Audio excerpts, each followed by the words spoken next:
Chapter 28. Not long to go now. Arthur rushed after her. Maud, stop! But she was too fast. He could hear Harriet and Felicity not far behind. The figures of the Victoria's crew were growing closer, and every moment Dora posed for a photograph, holding up her instrument and a timepiece as proof. Maudie was almost there. Stop! He shouted, but it was too late. They'd seen them. Maudie was shouting, and Dora's crew quickly surrounded her. Get your hands off her! Arthur called. Why? Maudie shouted at the captain of the Victorious, while struggling in the grip of two crew members. A cruel smile spread across Dora's face. Well, if it isn't the little orphans. You quite surprise me, again and again. You've somehow managed to scurry through the mountains. Well, I'm sure Daddy will be so proud of you and your upstart natures.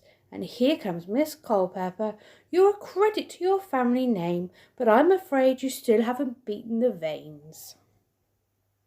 Don't hurt them, Harriet called, running into the group to stand beside them, closely followed by Felicity. Smethwick stepped beside Dora, his gun pointed at them. And Dora thought for a moment. Search them. Her crew emptied their bags. Arthur's explorer's journal fell in the snow. Harriet's camera, the remains of the poisoned cake, and Dad's diary. Why did you do it? It wasn't just about the challenge, was it? Arthur said. Your instincts serve you well. It was never only about getting to South Polaris first, although the prize is the destiny of the Vane legacy, and not one I'm prepared to lose. She rooted through the contents of their bag, scattered on the ground, making a pile of their evidence, and then said, Burn it. They watched helplessly as it was destroyed. But you still have something that belongs to me. She held out her pink-gloved hand. Arthur frowned. The locket. It belongs to our mum and Dad. You stole it from Dad. And Dora took a step closer, with a soft tilt of her head. She said, So, little crime solver, let me pose a new mystery. How would I steal a locket from Ernest Brightstorm if an avalanche and an uncrossable broken lake was between us? The words weighed heavy, like a rock inside him. And Dora looked to the sky and laughed, shrill and the biting air around them. Why, you didn't even think it to open it and look inside. Arthur's trembling hand took the locket from his neck. Maudie wriggled from the crew member holding her and held out her hand. Arthur placed them in her palm. She helped him click open the first. There was the picture of their parents. They opened the next. Inside was a photograph of two little girls. Who are they? Maudie said. Arthur saw the resemblance instantly. The girl on the left was the younger version of the woman beside Dad in her locket, her broad smile and dimples below her cheekbones, the slant of her eyes the same as Maudie's. It was Mum. Every muscle in his body tightened. The other girl, with elaborately plaited hair and a confident, close-lipped smile, looked adoringly at the older girl. It was undoubtedly a younger Dora Vane. He put his finger to the picture of his parents in the other locket and pulled. Sure enough, hidden behind was the same picture of the two little girls. The bottom fell out of his world. The initials V.E., they are for Violetta and Endora. The lockets belong to you. You were sisters, he said. Your father was no one, Violetta, was a Vane. I couldn't believe it when she said she was marrying an outsider. Nobody, a wannabe explorer without an ounce of true explorer blood in his family. She degraded herself. She dishonoured our name. But she was so under his spell she wouldn't listen to sense. Violetta had such a bright future. Then she met your father, and all she cared about was building their skyship together. Your father brainwashed her, turned her against me. It wasn't long before she completely disowned our family, saying our greatest achievements were a source of shame to her. Imagine disowning the Vane legacy. Wow, she got her due. You two disgusting Brightstorm brats came along, killing her at your birth. Don't you listen to a word from that repulsive mouth of hers, Felicity said, pulling them both close. Your mother's death was an accident. Bad things happen, but it isn't your fault. And Dora glanced at Arthur's iron arm. One look at you, and it was proof she was punished for her choices. Don't you dare speak about my brother like that. A half-formed boy, a constant broken reminder of their mistake. Maudie lunged for Dora, but the rest of Endora's crew was poised. Harriet grabbed her back and held her firm. Smethwick's gun was on her. Arthur is already 100 times the person you'll ever be. They both are, Harriet said. Ernest Brightstorm had to pay for taking my sister from me, but I played the long game, and I hid my animosity towards him, made him think he was being accepted by the explorer family of old, and when the first South Polarist challenge came along, I knew it was my chance. In the quiet south, away from all eyes, no one would question a disaster. I had an opportunity to bring down his upstart family name once and for all. They loved each other, and you will never kill that fact, Dora, said Harriet. And Dora straightened her body and lifted her chin. Love is loyalty. Love is knowing where you are from your duty to legacy. Love is family.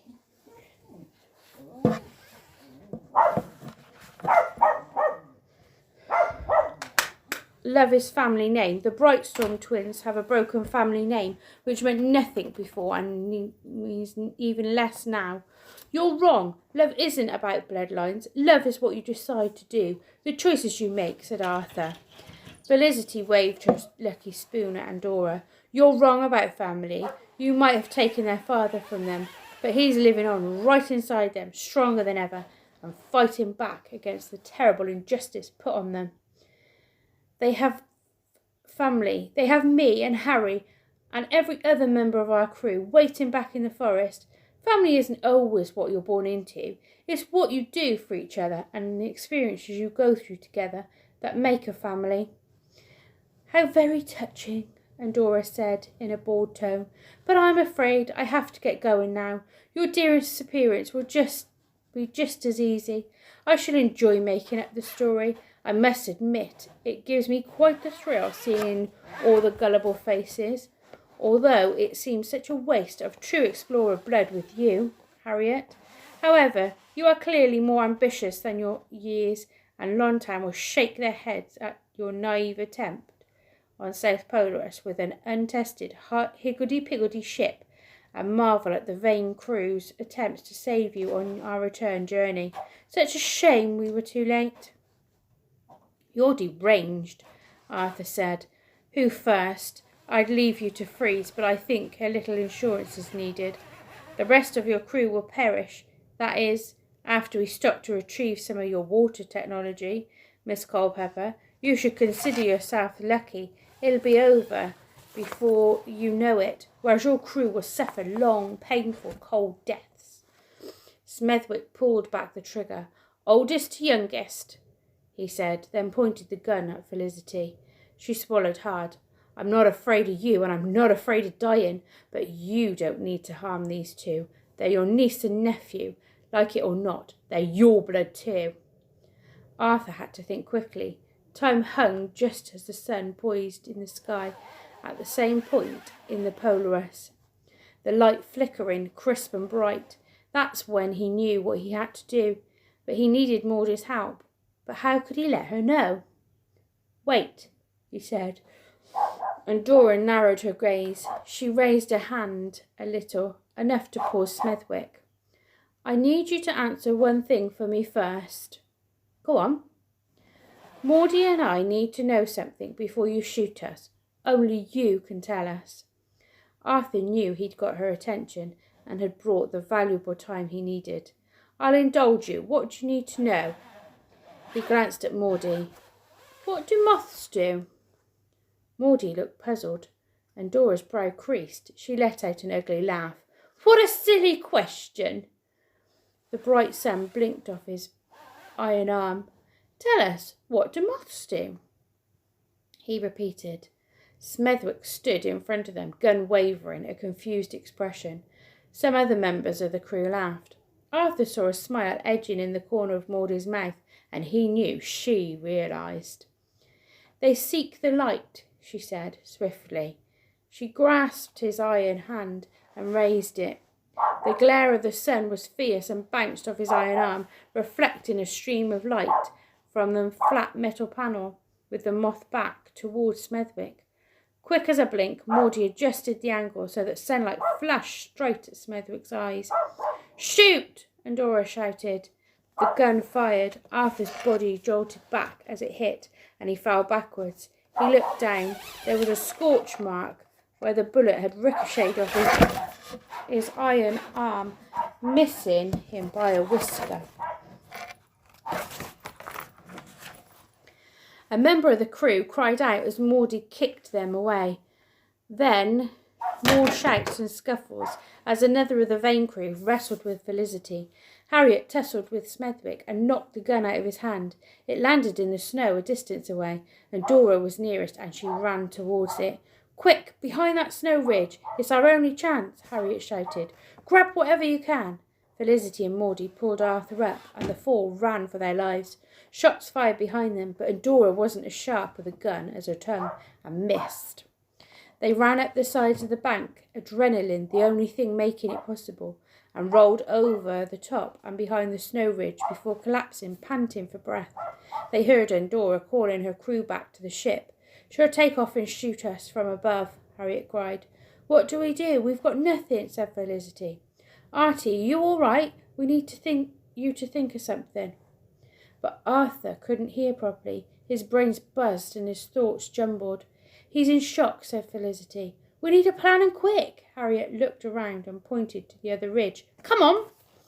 They ran again, but the rumble of the engines vibrated the snow as the Victorious rose. Soon it would be above them, and they'd be exposed. Arthur looked around. The noise in his head was intense. He suddenly realised it wasn't from the gunshot. There were concerned thoughts bombarding him. Where? They were saying. It was the thought wolves. Perentha's call pierced the cold air as she flew from behind a ridge, followed by 3 thought wolves, their feet thundering through the snow. Then a 4th appeared, and a great white beast. Arthur shook his head, certain he was dreaming or hearing the thoughts of a ghost. There was no doubt in his mind the huge white wolf heading straight for him was Toyuk. Toyuk, Arthur barely dared to think. Cub, Toyuk replied. I'm so glad you're alive. I'm glad you are too. An explosion sounded and the snow erupted a short distance away. Cannons, Harriet shouted. We must go. Climbing onto Toyuk's back was like coming home. In an instant, the thought wolves were charging faster than any living creature he'd ever seen, back towards the mountains. Arthur looked over his shoulder at the Victorious, but it was no match for the thought wolves. With every second, they were getting further away from the black smear of pitch trailing across the perfect sky. Oh, there you go. See you later. Have a nice day.